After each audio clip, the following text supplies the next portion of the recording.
So people always ask me, Kiwi, what are the seller objections that you mostly run into that you feel inhibit the seller's ability to sell their home and ultimately cause the seller's home to sell for less? Well, stick around and we'll discuss 5 objections that sellers have that are currently inhibiting their selling options. Stay tuned, you'll see. I'm Kiwi. This is Kiwi the Coast, your luxury real estate specialist, helping you maximize and sell the value of your coastal home. Now, if you're new to the channel, don't forget to subscribe. So let's dive in. So, your objections as a seller, how are they inhibiting and limiting your options as a seller? Now, in this video, I'll be sharing 5 common objections that sellers have that if they don't rethink that strategy, they're likely to sell for less and it's going to take longer. Number 1 is commissions. Now, as everybody knows, commissions are negotiable. But what a lot of sellers don't realize is that we use commissions strategically to attract agents with qualified buyers. Remember too that we're also attracting buyers, but the second component that people don't remember is agents with buyers. Now, we all know that payday for real estate agents is not on Fridays. So that agent, when he's out showing a property, is attracted to higher commissions. Here's how it works. We know that commissions are negotiable, and typically commissions can be 4%, 5%, 6%, sometimes 7%. And usually the way it works is that the listing side and the buyer side agents split those commissions 2, 2.5, 3, and 3.5 if my math is correct. Now, pretend you're an agent for a minute, okay? You're out showing real estate, you're out showing homes, and you see a listing that is 3 or 3.5%. You're going to, as we say in the business, drag your grandmother to see that particular property. As are other agents, that home is not going to be unshown. It's going to have a lot of attention. And let's face it, that agent, when he's showing that home, is going to be a lot more enthusiastic about showing that home to his buyer because the payday is much greater. Now, let's look at the other extreme. This is the situation where, like many sellers, they want to save on the commissions so they can maximize the net. It's all about the net, okay? So, other side of the coin is they list with Auntie May, who's just got a license. She lives 2 cities away, and she's going to help the kids sell the home. List the home for 4, 2% offered to the buyer's agent, and guess what happens in the real world? Does that home get shown? The answer is no. Agents are not very likely to show that home, especially if there's a whole bunch of other alternatives. Guess what happens after 6 months? The home has been sitting, and the agent says to his clients, who it's related to, she says, hey, the only thing you can do is reduce the price. Now, in our marketplace where the homes are 2 million plus, a typical price reduction might be 50 to 100,000. 1% of commission is 20,000, still a lot of money. But you see what I'm saying? After another 6 months or 3 months of being on the market, this is like a wallflower. That's one of those girls at the dance that's not getting invited to the dance floor. The home is stale, it's not getting shown, the price reduces even more, and look, that's the home that's going to get picked off at a low price. That's what happens. The other alternative, the home that's on the market with multiple interest, gets multiple offers typically. Multiple offers means higher price for the seller, and higher price is higher net. Objection number 2 is, hey, we need to talk to another agent. Well, wait a minute. Delays are not beneficial in this marketplace. And if you're working with a professional like Team Kiwi, the key is to find out what other questions that client has and provide the answers and the solutions so they feel comfortable moving forward.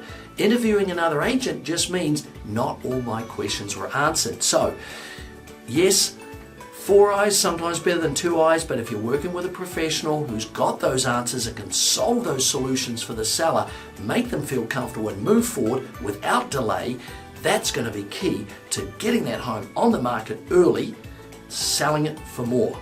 So objection number 3 is, hey, I want to try selling that home myself. Let's look at the merits of that. And look, I get why that they may want to save some money, not hire an agent, but let's look at what they're putting themselves into. Now, 95% of the buyers out there are represented by real estate agents. So when you're selling it yourself, you're unrepresented. And let's look at the typical profile of a buyer that's had to bypass that sea of qualified real estate agents to locate and come and see your home, right? First of all, marketing the home yourself, you're not going to have a full exposure to the marketplace because you just don't have all the tools. This is a one-off for you. And the type of buyer that you're going to attract is more of the investor type. Now, I don't want to say shark, but I'm going to say it. They have had to navigate past all those other agents and go directly to you. And what are they going to offer for your home? Well, they're not going to offer full price, are they? They are looking to save the commission too, and they're probably going to offer 6% less than your asking price or even more. So why risk one of the biggest financial transactions you're ever going to do in your life unrepresented when you've got a sophisticated buyer on the other side? Why risk having no one to negotiate for you, no one to handle all the paperwork, no one to handle all the marketing if you're selling, and no one who has the E&O and also lawyers and legal standing by if you need it, if things were ever to get sticky. You know, it doesn't happen often, but can occur. So hiring an agent is key. Doing it yourself is fraught with danger, and simply put, don't do it. And number 4, and I get this all the time, is, hey, we've got a friend or relative in the business. Well, hello, there are thousands of real estate agents, and we've all got friends in the business, relatives in the business. But seriously, this is not a Tupperware party. You know, invite your friends over for the weekend. Don't invite them to list your home, especially because it's the number 1 most expensive financial transaction that you're going to do. So why have the potential for someone, especially friends or family, that is emotionally involved, has some, axe to grind potentially in that transaction, and is not third party?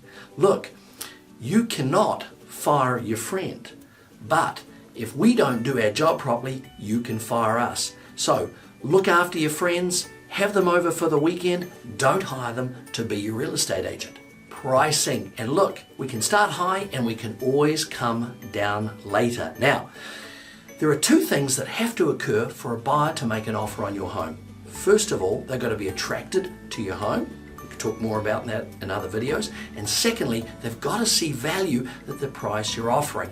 A high price signals to buyers, especially now they're all on their iPhones and laptops, signals to buyer that there's no motivation and you're really just testing the waters and kicking tires. You're not really interested in selling. Word gets out. So if a market is going up, you might get lucky because the market might come to you. But in this day and age, with buyers' confidence lower because all of the information out there from Wall Street and the news and so on is saying to people, look, maybe waiting is a better strategy. So pricing your home right is going to be key. If you don't do it now, you're going to end up being on the market for longer and typically selling for less. Always, we say in our business, that first offer is usually the best one. So don't be foolish and try and chase that market down. It's not the market to do it in. You know, it's funny because even us agents are sensitive to price reductions, and we've even changed the terminology. It used to be price reduction, now it's price improvement. Funny, isn't it? So time is money, price it well, price it to sell. You won't be disappointed. You're going to sell it in a shorter period of time for more money. And remember, if you delay, that buyer that you have today is probably already in another home, so you're going to miss out. So don't delay that process. Hey, listen, I hope you found all that information valuable. Now it's time for the Kiwi Squeeze. Hey everybody, it's Kiwi Squeeze time, and this is where I ask you for the juice. And the question is, what have you done as sellers that you know now in hindsight limited the marketability and ultimately the sale of your home? Do share, comment down below. I can't wait to read your responses. Alright guys, continue your real estate education here. Click or tap on the videos. We got a great series. You're going to sell your home for more in less time, and I'm going to help you do it. We'll see you on the next video.